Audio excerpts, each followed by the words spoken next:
Саламатсыңарбы, урматтуу окуучулар. Силер каникулда жүрүп, өзүңөргө пайдалуу болгон китептерди окуп, билим алганыңарга ишеничтемин. Бүгүн силер менен кайрадан химия предметин окуп үйрөнүүнү улантабыз.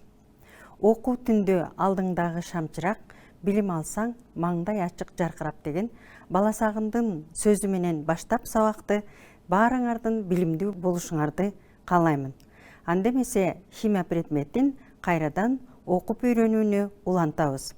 Бүгүнкү өтүлө турган сабактын темасы комплекстүү бирикмелер жөнүндө түшүнүктөр, кош жана комплекстүү туздар, комплекстүү бирикмелердин номенклатурасы жана алардын диссотация деген темасын өтөбүз. Балдар, эгерде эсиңерде бар болсо, туздар бир нече топторго бөлүнө тургандыгын билесиңер. Алар орто туздар, кычкыл туздар, кош туздар жана комплекстүү туздар болуп бөлүнгөн. Бүгүн силер менен мына ушул комплекстүү туздар жөнүндө сүйлөшөбүз. Деги эле силер бул теманы өтөөрдө, бул теманы окуп көрүп, комплекстүү туздардын кандай мааниси бар, же комплекстүү туздар жаратылышта кайсы жерлерде кездешет деген суроо туулушу мүмкүн. Комплекстүү туздар жаратылышта жана адамдын жашоосунда абдан маанилүү болгон туздар. Андемесе комплекстүү туздар кандай туздар экендигин карап көрөлү. Бүгүнкү сабакта комплекстүү бирикмелер жөнүндө түшүнүк аласыңар жана ошондой эле алардын түзүлүштөрү менен таанышып, алардын классификациясы менен таанышып, бирикмелердин аталыштарын үйрөнүп, жана ошондой эле алардын алыныштары боюнча маалымат аласыңар. Балдар, комплекстүү бирикме деген бул өзү жаратылышта, биз азыр эле айттык, жаратылышта жана өсүмдүктөрдүн организминде, жашоосунда абдан маанилүү ролду ойногон туздар болуп саналат. Мисалы, гемоглобинди баардыгыңар жакшы билесиңер, бул кандын курамындагы гемоглобин бул комплекстүү туз болуп саналат. Анткени бул гемоглобиндин курамында темирдин атому 4 валенттүүлүккө ээ болот дагы 4 углевод менен байланышып турат. Ал эми андан ары углеводдор азоттуу негиздер менен байланышып татаал комплексти пайда кылат. Натыйжада канга кызыл түстү берип турган мына ушул комплекстүү туз болуп саналат. Ошондой эле өсүмдүктөрдүн курамындагы хлорофилди силер жакшы билесиңер.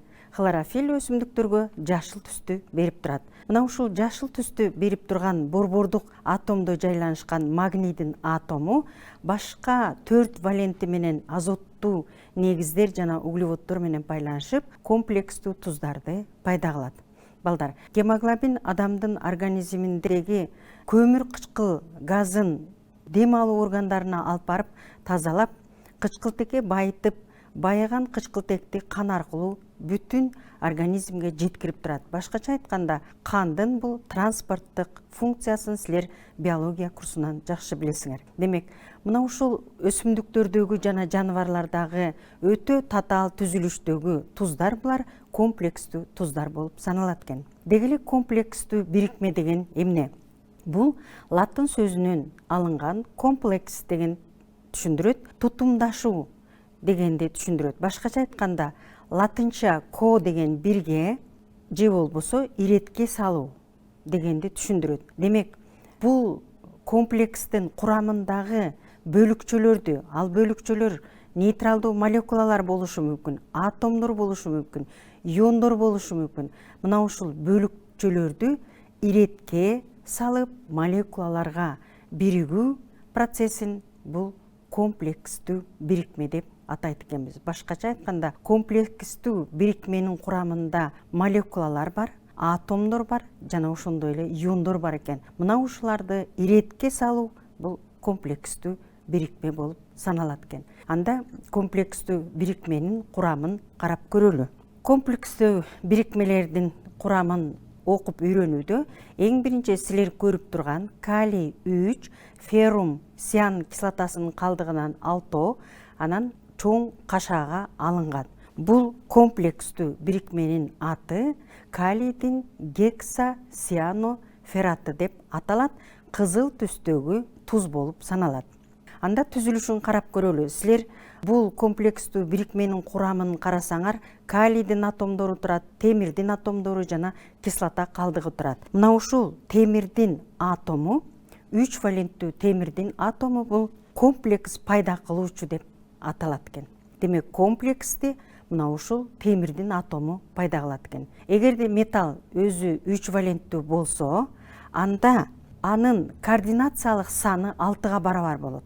Башкача айтканда 6 кислота калдыгын кармап алат. Бул 6 кислота калдыгы циан кислотасынын калдыгы.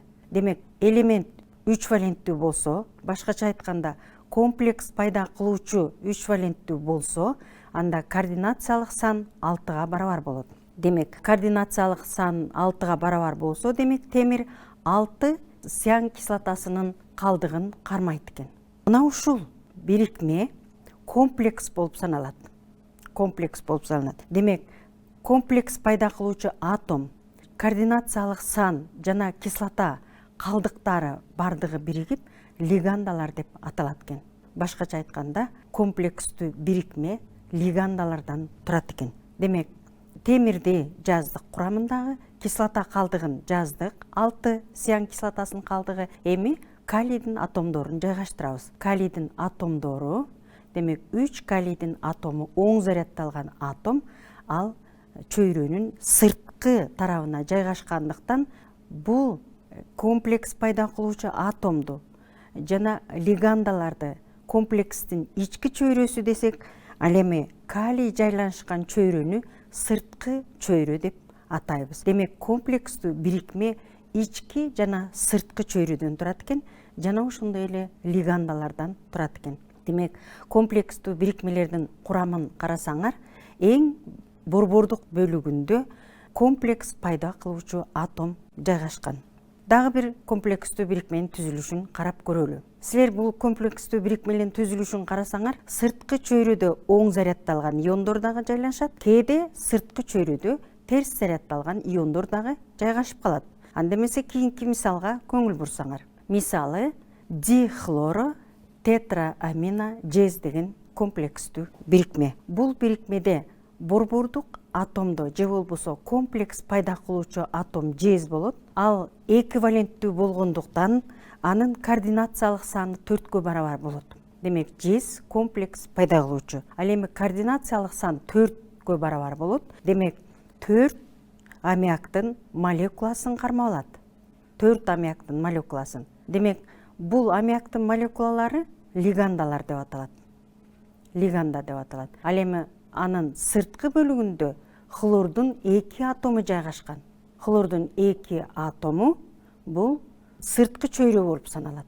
Ал эми аммиактын молекулалары жана комплекс пайда кылуучу атом жез бул комплекстин ички чөйрөсүн түзөт. Ал эми сырткы чөйрөсүн хлордун иондору түзүп жатат. Демек мына азыр мына ушул 2 мисалды салыштырып көрсөңөр, балдар, комплекстин сырткы чөйрөсүн оң зарядталган иондор да түзүшү мүмкүн экен. Ал эми комплекстин сырткы чөйрөсүн терс зарядталган иондор дагы түзөт. Демек бул затта дихлор тетраамина жездин курамын карасаңар, сырткы чөйрөсүндө хлордун терс зарядталган атомдору турат. Демек комплекстүү бирикмелердин түзүлүшү силер эң эсиңерде сактап кала турган нерсе, эң биринчи комплекс пайда кылуучу атом, андан кийин координациялык саны канчага барабар экендигин билишиңер керек, андан лигандалар жана комплекстин сырткы чөйрөсүндөгү атомду билүү зарыл экен. Балдар, эгерде бизге комплекстүү бирикмелер берилсе, анда биз структуралык формуласын жазсак, эң борбордук атомунда феррум турат. Ал эми карбонил тобунан СО тобунан болсо 5 турат. Бул жерде күрөң шар менен темирдин атому белгиленген. Ал эми кара шарлар менен көмүртектин атомдору белгиленген, кызыл шарлар менен кычкылтектин атомдору белгиленген экен. Булардын структуралык түзүлүшү. Демек темир бул жерде комплекс пайда кылуучу атом болуп саналат. Ал эми карбонил тобу бул лигандалар болуп саналат экен. Демек лиганданы карасаңар, 5 формула боюнча дагы көрүнүп турат, структуралык формуласында дагы көрүнүп турат. Ал эми гексаамина трихлор кобальттын түзүлүшү мына силер көрүп тургандай түзүлүшкө ээ болот экен. Комплекстүү бирикмелердин түзүлүшүн жазууда силер бул нерсени билип алуу абдан маанилүү. Эң биринчи комплекс пайда кылуучу атом канча валенттүү экендигин билүү абдан маанилүү. Мисалы, эгерде жездин бир валенттүү атому, күмүштүн бир валенттүүсү, алтындын бир валенттүү атомдору комплекс пайда кылуучу болсо, анда булардын координациялык саны 2-ге барабар болот. Ал эми эквиваленттүүлөр болсо, жездин эквиваленттүүсү, сымаптын эквиваленттүү атомдору, коргошундун эквиваленттүү атомдору, платинанын эквиваленттүү атому, палладийдин эквиваленттүү атомдору болсо, анда булардын координациялык саны 4-кө барабар болот. Ал эми 3 валенттүүлөр болсо, анда 4 жана 6 болот. 4-үнчү темирдин 2-3 валенттүүсү, платинанын 4 валенттүүсү, палладийдин 4 валенттүүсү, кремнийдин 4 валенттүүсү координациялык сан 6-га барабар болот. Ал эми никель менен кобальттын 2 жана 3 валенттүүсү бул 4 жана 6 координациялык санга ээ болот экен. Демек, комплекстүү бирикмелердин формулаларын жазууда комплекс пайда кылуучу атомдордун валенттүүлүгү эң маанилүү ролду аткарат. Анткени алардын валенттүүлүгү боюнча координациялык санды таап алууга болот экен. Комплекстүү бирикмелердин классификациясы балдар. Кандайча классификацияланат? Көбүнчө комплекстүү бирикмелердин классификацияланышы катиондук комплекстер. Мисал үчүн, сырткы чөйрөсүндө оң зарядталган атомдор болсо, анда катиондук комплекстер болот. Силер көрүп тургандай, сырткы чөйрөсүндө тетраамино цинктин хлоридинде сырткы чөйрөсүндө цинк болуп атат. Ошондуктан бул катиондук комплекс болуп саналат. Ал эми гексаамино кобальттын хлоридинде болсо, сырткы чөйрөсүндө кобальт болгондуктан бул катиондук комплекске кирет экен. Ал эми аниондук комплексте силер мына жакшы түшүндүңөр болуш керек. Демек, аниондор жайгашат. Терс зарядталган аниондор. Мисалы, тетрафтор, берилат калийдин молекуласын карасаңар, булар аниондук комплекстер болуп саналат экен. Ал эми үчүнчү нейтралдуу комплекстер. Нейтралдуу комплекстер бул нейтралдуу молекулалар кармалат булардын курамында. Тетракарбонил никелдин курамында нейтралдуу молекула бул көмүртектин эквиваленттүү оксиди болуп саналат. Ошондой эле дихлорида аминоплатинанын курамын карасаңар, мында нейтралдуу молекула же комплекс бул аммиак болуп салынат. Ошондуктан бул комплекстүү бирикмелерди нейтралдуу комплекстер деп атайбыз. Балдар, комплекстүү бирикмелердин түрлөрү бул иондун зарядына жараша дагы топторго бөлүнөт. Мисалы, катиондук болгондо сырткы чөйрөсүндө катиондор жайланышкан. Ал эми ички чөйрөсүндө катиондор жайланышкан, сырткы чөйрөдө аниондор жайланышкан. Ал эми аниондукта болсо, калийдин гексасианоферратында карасаңар, сырткы чөйрөсүндө оң зарядталган калий жана ички чөйрөсү терс зарядталган гексасианоферраттын 4 заряддуу иону болуп саналат. Ал эми нейтралдуу атомдордо болсо, анда бул дигидроксо тетрахлорплатинаны карасаңар, бул нейтралдуу комплекстүү бирикме болуп саналат. Демек, негизи эле комплекстүү бирикмелердин оң жана терс зарядталган иондордун саны бирдей болуп, нейтралдуу бөлүкчө болуп саналат экен. Комплекстүү бирикмелердин түрлөрү лиганданын мүнөзүнө карата дагы бөлүнөт. Мисалы, ацидиокомплекс деп атайт. Ацидиокомплекс бул ацидикум деген силер жакшы билесиңер. Бул кислота калдыгы дегенди түшүндүрөт. Демек, бул комплекстин курамында кислота калдыктары болгондуктан бул комплекс ацидиокомплекс болуп саналат. Ошондой эле амидокомплекс болуп бөлүнөт. Комплекстүү бирикмелердин курамында силер көрүп тургандай нейтралдуу молекула аммиактын молекуласы бар. Ал кызыл түс менен белгиленип турат. Демек, бардык комплекстүү бирикмелердин молекулаларынын курамында аммиак бар экендигин көрүп турасыңар. Ошондой эле кийинки комплекстүү бирикмелердин түрү гидроксокомплекс. Гидроксокомплекс бул комплекстин курамында гидроксо тобу бар. бул гидроксо тобу болгондуктан булар гидроксо комплекстер деп аталат. Ошондой эле аква комплекстер бар. Аква дегенде бул суу деген сөздү түшүндүрөт, анткени бул комплекстин курамында суусу бар комплекстер болуп саналат. Бул комплекстердин ар биринин аталышына биз өзүнчө токтолобуз. Комплекстүү бирикмелердин аталышы балдар. Комплекстүү бирикмелер атоодо эң биринчи терс заряддалган анион, андан кийин катион аталат.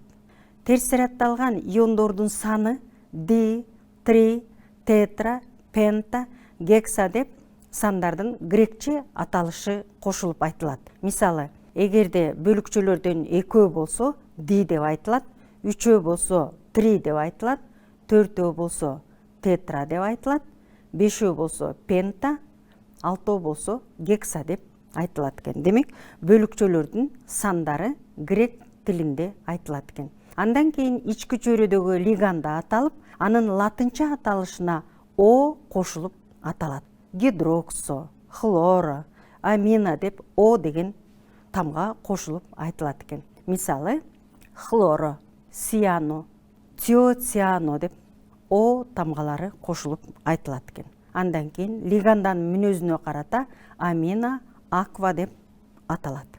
Андан кийин комплекс пайда кылуучунун латынча аты аталып, кычкылдануу даражасы көрсөтүлүп жазылат. Анда эмесе биз ар бир комплекстүү бирикмелердин аталышына токтолуп көрөлү. Балдар, бизге силер көрүп турган платина кашаанын ичинде NH3 2 жолу, кашаанын сыртында хлор 4 деген зат берилди. Ушул заттын атын атап көрөлү. Эң биринчи сырткы чөйрөдө хлордун атому жайланышкандыктан, сырткы чөйрөдөгү хлордун атомун канча экендигин белгилеп алабыз. Демек, хлордун атому 4 экен, демек 4-тү тетра деп белгилейбиз. Андан кийин хлордун атын хлоро деп атайбыз. Тетра хлоро. Андан кийин ички чөйрөдөгү бөлүкчөлөрдү атайбыз. Ички чөйрөдөгү бөлүкчө аммиак. Ошондуктан аммиактан 2 молекула болгондуктан 2 ди деп атайбыз грекче. Аммиактын аты амина деп аталат. О тамгасы кошулуп айтылат. Андан кийин эң акырында комплекс пайда кылуучу атом платинаны атайбыз. Демек, бул заттын аты тетра хлоро ди амина платина экен. Демек, комплекстүү бирикмелерди атоонун ыкмасы. Дагы бир комплекстүү бирикмени атап көрөлү. Мына бул комплекстүү бирикме. Ички чөйрөсүн карасаңар, нейтралдуу атомдордон аммиак бар, жана ошондой эле азоттун оксиди бар экен. Бул затты кандайча атайбыз? Эң биринчи сырткы чөйрөдөгү ички чөйрө канча атом экендигин белгилеп алалы. Бул жерде да 4 болгондуктан тетра деп атайбыз. Андан кийин азоттун оксиди NO2 болгондуктан нитро деп аталат. Нитро. Андан кийин аммиактын молекуласы 2, ди. Андан кийин аммиакты атайбыз. Ди амина деп аталат. Анан кобальт. Сырткы чөйрөдө бир эле калийдин атому болгондуктан калийди атайбыз. Демек, бул заттын аты тетра нитро ди амина кобальтат калий деп аталат экен. Мына ушул комплекстүү туздарды атоонун ыкмасы. Андан кийин комплекстүү туздун атын атап көрөлү. Мына бул жерде сырткы чөйрөсүндө бир эле хлор тургандыктан аны хлорид деп атайбыз. Карбонат иону турат, SO3 деген. Ошондуктан карбонато деген О тамгасы кошулат. Амина тобунан 4 тетра амина. Анда комплекс пайда кылуучу атом бул кобальт. Бул заттын аты хлорид карбонато тетра амина кобальтат деп аталат экен. Демек, мына ушул комплекстүү бирикмелердин аталышын бул комплекстүү теория же координациялык теориянын негизинде аталат. Муну биринчи жолу швед химиги 1893 жылы сунуш кылган. Жана ушул комплекстүү бирикмелерди атоонун ыкмасын көрсөткөндүгү үчүн Нобель сыйлыгына ээ болгон экен. Балдар, демек бир нече комплекстүү бирикмелердин атын атап көрөлү. Бул биринчи берилген зат, демек калийдин гексосиано ферраты деп аталат экен. Ал эми экинчи берилген зат болсо натрийдин тетрагидрокси цинкаты деп аталат. Анткени гидроксо тобунан 4 атом тургандыктан тетрагидрокси цинкат деп аталат.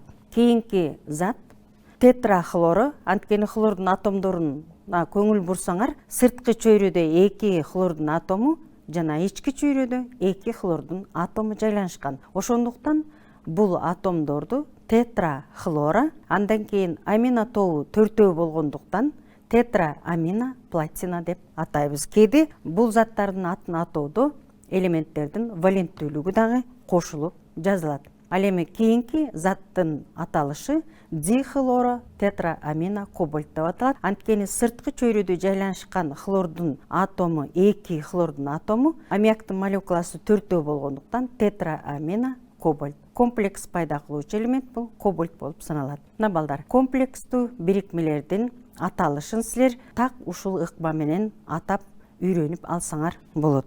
Комплекстүү бирикмелер өз курамы боюнча абдан татаал болгондуктан бул комплекстүү бирикмелер туздардын курамына кирет. Туздар сууда эригенде диссоциацияланат, оң зарядталган иондорго жана терс зарядталган иондорго диссоциацияланат. Мына ушул комплекстүү бирикмелердин диссоциациясын карап көрөлү. Кандай иондорго ажырай тургандыгын жазып көрөбүз. Мисалы, гексасианоферрат калийдин молекуласы иондорго ажыраган учурда электролиттик диссоциация кубулушу бул карама-каршы процесс, карама-каршы жебе менен белгилейбиз. Бул баскычтуу диссоциацияланат. Демек, биринчи баскычында калийдин 3 оң иону жана гексасианоферраттын 3 терс ионуга диссоциацияланат экен. Эгерде андан ары диссоциациясын жазсак, анда гексасианоферрат андан ары иондорго ажырап, темирдин 3 оң ионуна жана сиан кислотасынын терс иондоруна ажырайт экен. Ал эми экинчи зат болсо, бул диаминохлору күмүш. Демек, бул кандай иондорго ажырайт? Анда биринчи диамина күмүштүн оң ионуна, бир оң ионуна жана хлордун терс ионуна диссоциацияланат. Бул биринчи баскычы. Эгерде балдар лиганда нейтралдуу молекула болсо, анда 2 баскыч менен диссоциацияланат. Эгерде лиганда кислота калдыгы болсо, анда 1 баскыч менен диссоциацияланат. Ошондуктан бул зат кайра диссоциацияланат. Күмүштүн диаминохлориди кайра диссоциацияланып, күмүштүн оң ионуна жана аммиактын молекуласына ажырайт экен. Демек, 2 баскыч менен диссоциацияланат. Андан кийинки комплекстүү бирикмелердин касиети бул алынышы. Кандай алынат? Алюминийдин хлоридине натрийдин гидроксидин кошкон учурда комплекстүү бирикме пайда болот. Анткени алюминий амфотердүү касиетке ээ болгондуктан негиздик касиетке дагы ээ болот. Алюминий кислоталык касиетке дагы ээ болот. Негиздик касиетке ээ болгон учурда негиздер менен аракеттенишет жана ошондой эле кислоталар менен аракеттенишет. Демек, алюминийдин хлориди натрийдин гидроксиди менен кошулган учурда алюминийдин комплекстүү бирикмесин пайда кылат. Ал гексагидроксо алюминий натрий деген комплекстүү бирикмени пайда кылат экен. Ошондой эле натрийдин гексагидроксо алюминаты деп аталат экен. Амфотердүү касиетке ээ болгон темирдин гидроксиди бул дагы натрийдин гидроксиди менен кошулган учурда температуранын таасири менен комплекстүү бирикме пайда болот экен. Демек, бул комплекстүү бирикменин аты натрийдин тетрагидроксиферраты деп аталат. Андан кийин темирдин андан ары натрийдин гидроксидин концентрациясын көбөйткөн учурда тетрагидроксо эмес, гексагидроксо натрийдин ферраты пайда боло тургандыгын көрүүгө болот. Демек, силер бул заттардын курамында гидроксо тобунун саны менен айырмаланып турганын көрүп турасыңар. Мына балдар, бүгүнкү сабакта силер комплекстүү бирикмелер боюнча маалымат алдыңар. Комплекстүү бирикмелердин практикалык мааниси жана алардын түзүлүштөрү боюнча маалымат алдыңар. Жана ошондой эле комплекстүү бирикмелердин формулаларын түзүү жана аталыштарын окуп үйрөнө алдыңар. Мына ушуну менен бүгүнкү сабакты аяктайбыз. Кайрадан көрүшкөнчө саламатта калгыла.